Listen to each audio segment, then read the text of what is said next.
What's going on, guys? My name is Koops, and this is the first of many videos that's going to be coming out on this channel and on my brand new channel, Jevil Cosplay. Today I am going to show you guys how I made the collar for my Jevil cosplay, but if you'd like to check out more of my cosplay shenanigans, you can either stay here for the full Jevil cosplay build, or you can go over to the brand new Koopa cosplay channel and check out more cosplay tutorials for more awesome characters and more awesome props. So yeah, let's go ahead and get right into the tutorial.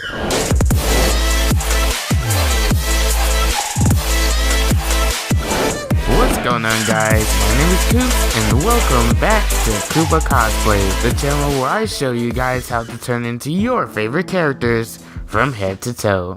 And today, in the very first tutorial of Koopa Cosplay, I'm going to show you how I made Jevil's neck piece from the game Undertale. Of course, as you know, I am working on a Jevil cosplay, and this was one of the very first pieces that I completely finished. So yeah, I was kind of rough when it came to making this piece, but since then my sewing skills have evolved quite a bit, let's just say that. But anyway, yeah, let's go ahead and get right into sewing. So the main reference that we're going to be using for this piece of the costume is going to be the official Deltarune poster that is out on Fangamer. So before we get started with any sewing, we need to take a couple of measurements first. First off, we need to measure the area around our neck and add a couple of inches to this measurement as well. And then we also need to measure from the side of our neck down to our shoulder. So after you've taken those measurements, the first thing we are going to do is cut out a rectangle that is 2 inches tall by whatever your neck measurement was. And don't forget to add a little bit of seam allowance to this. I chose to cut this out of a yellow satin, but you can basically choose any yellow fabric that you feel suits this costume. I just chose yellow satin because I think it adds to the kind of courtesy type look. So after you cut out your rectangles, you want to zigzag across all of the edges to keep them from fraying, and fold the satin in half by the tall side and iron whatever seam allowance that you have so that it is folded on the inside. Then turn this inside out and sew the left and right ends together. So with this piece done, we'll set this aside for now and we'll start making the triangle bits. Before we do any sort of cutting, again, we need to figure out how big we need to make the triangles. So for what I used to make the triangles, I basically first off took the shoulder measurement that we took earlier, and that is going to be our height for this. You can add like maybe an inch or so, just so you can have a little bit of wiggle room with this if you want. I chose to do this and it worked out pretty good for me, so you may want to take that into consideration. And now for the width, you want to take whatever your neck measurement was and divide it by 9, and then add a couple of inches to that, and that is going to be your neck measurement.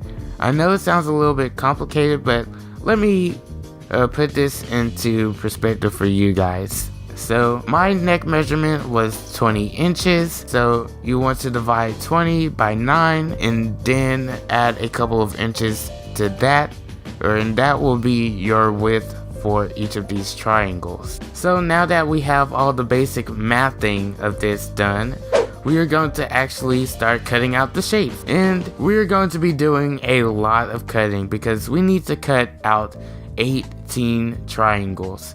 We need to cut out 10 in yellow and 8 in green. I know I really didn't do a good job here, but the fabric kept moving around, okay? So after you have all of the triangles cut out, you want to pin them together and start sewing together all of the triangles using a straight stitch. After you have the straight stitch sewn, you want to go in with some fabric scissors and cut off the tips of each of those triangles up to the point where you've sewn the triangle with the straight stitch.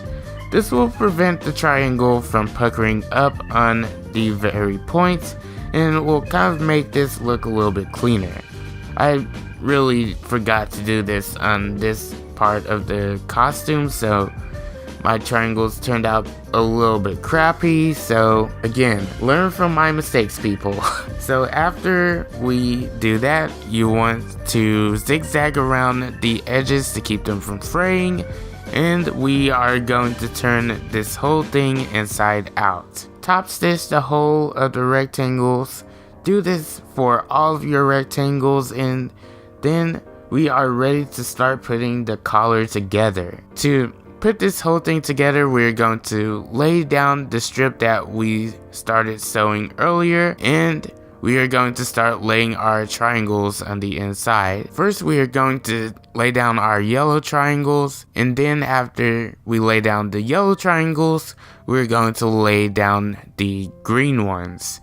This will kind of make a layered effect, which looks pretty good in my opinion. After you lay down your triangles, you want to top stitch the rectangle across all of the sides and sew on a small snap in the back. Make sure you sew the snap in the correct way. This is not the correct way to sew it in. Trust me. Do as I say, not as I do. Once again. And voila, you should have a full collar now that is perfect for pretty much any Joker related costume out there. If you did enjoy this video, make sure to hit that like button, subscribe, and also turn notifications to stay up to date with my posts. Next episode, I'm going to show you guys how I made my shorts for this costume, so make sure to stay tuned. And until next time, I have been Koops, you've been awesome, take care, and goodbye.